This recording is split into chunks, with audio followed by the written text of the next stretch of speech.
Hey everybody, Dirili here. Thank you so much for joining me for another episode of Hakuouki Zuisoroku, the fan disc material or the extras from Stories of the Shinsengumi, the PS3 version. We are starting out with Hijikata's extras. In the last episode, we finished up the Shinsengumi Adventures Part 1 chapter, and we made some Hijikata choices along the way in that chapter, but this one's the first one that's actually a specific scene for him. So here we go, Hijikata Memories of Love, Part 1.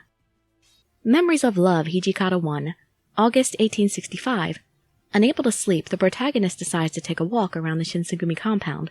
While out, she stumbles across Hijikata and Sanan.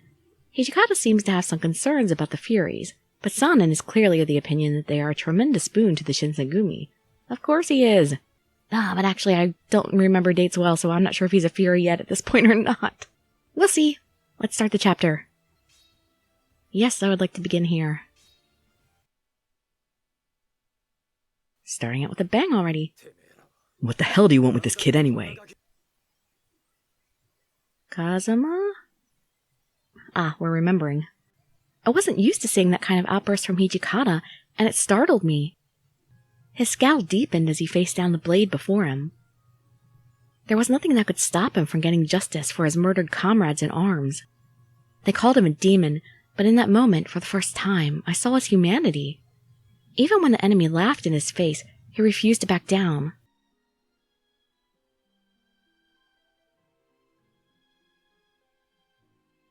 June 1865. The Shinsengumi had gathered at Nijo Castle to escort the shogun. There they met a band of men who'd given them trouble several times before. They said they were demons, and their unnatural speed and strength certainly backed their claim up. Whatever these so-called demons were, according to them, I was a demon as well, and they'd come to take me. But the Shinsengumi refused to yield and drove them back. I was left with a question, though. Who am I? There was something in me that said I didn't want to know the answer. August 1865. How many journal entries are we going to get here? Time moved on, ignorant of my problems. On that night, the moon hung in the sky like a great perfect pearl. Setting the Mood, Memories of Love, Part 1. August 1865. It's a little early to say Memories of Love at this point, isn't it? Oh well.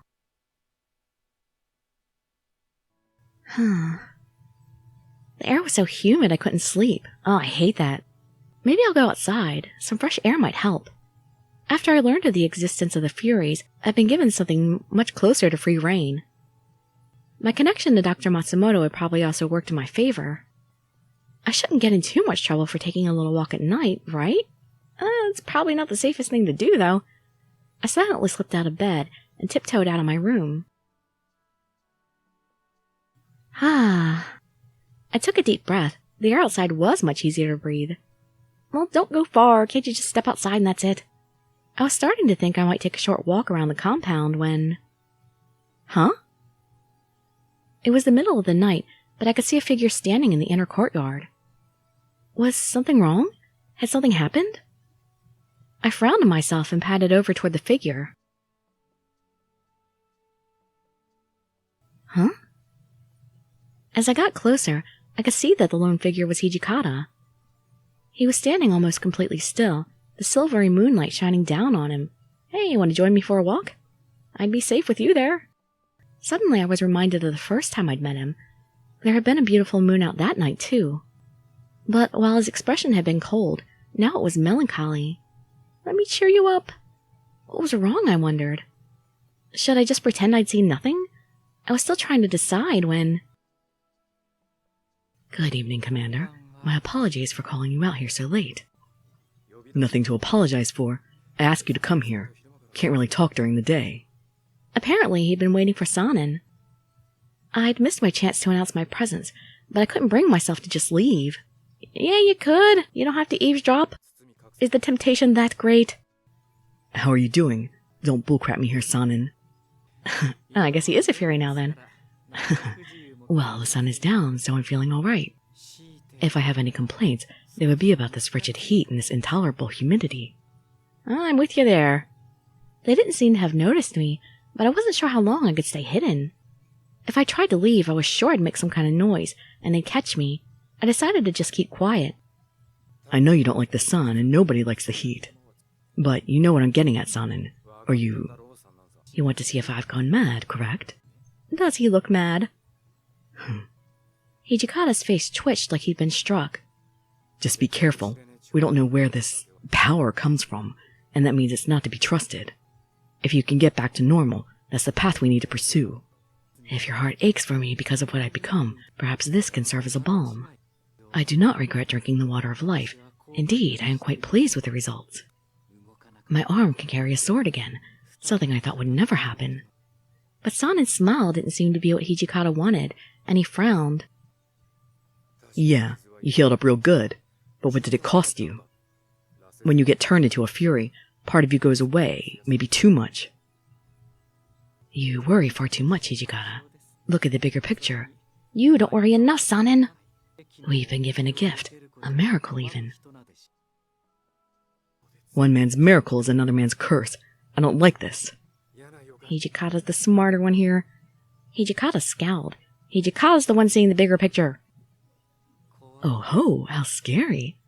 I'd certainly be a fool to disregard one of your hunches. You'd be a fool to joke about this. I'm being serious. Sanan just shrugged. Don't shrug this off. I wanted you to be up there with Kondo. You're a colonel. You should be one of the faces of the Shinsengumi.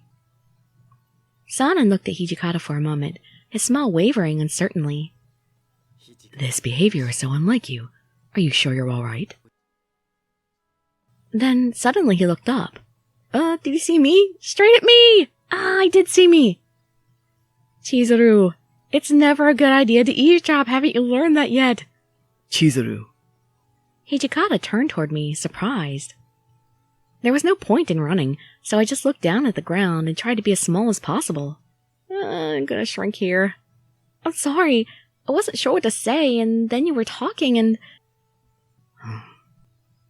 He seemed to be at a bit of a loss for words. Sanan, on the other hand, seemed almost pleased that he'd discovered me. Really, Hijikata, you've much more important things to worry about than me. What about Ito and his followers, for instance? I hear he's been acting suspicious. Major point. I'll get back to my job. Sanan nodded politely. Then he turned to me, inclined his head in not quite a bow, and quietly left the courtyard. What, was he just happy he saw me as an excuse for him to leave? I'm so sorry. I fidgeted for a moment, not sure if I should leave as well, or stay and, well, I didn't know.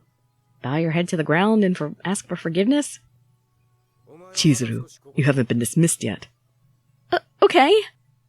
I froze. What did he want? You're not an idiot. You probably shouldn't act like one. The more you know, the more danger you put yourself in. You've seen how easy it is to die around here. Do you understand me? Sorry. Don't apologize, just be careful. Stay out of trouble. Sorry, apparently I can't do that. He sighed and rubbed his temple with a tired hand. With his lecture apparently finished, Hijikata turned and began to walk off. I was surprised to hear myself speak, but his retreating back had looked so lonely, I felt like I had to say something. So, I will say... I'll help with the research. I'll take the case. Can I help with the Fury research? His eyes widened, and he turned to stare at me. What the hell? No, of course not. I know I don't really have my father's knowledge or expertise, or, well, anything really, I guess, but I knew it was pointless, but I felt responsible, like my father's duties had been passed down to me. But I didn't know anything about medicine, and even less about whatever it was that created the Furies. It was maddening. You know something about medicine. You said earlier you learned stuff from your dad. I can read his notes, though, and help explain them to other people. He left a lot of research at our house back in Edo. There's got to be something there. Maybe I can find something that can help them, or... Calm down. I'm freaking out! He frowned and turned around to face me.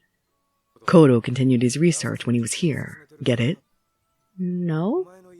Even if we do go back to your house and dig through his stuff, the chances that something there will tell us anything we don't already know is slim to none.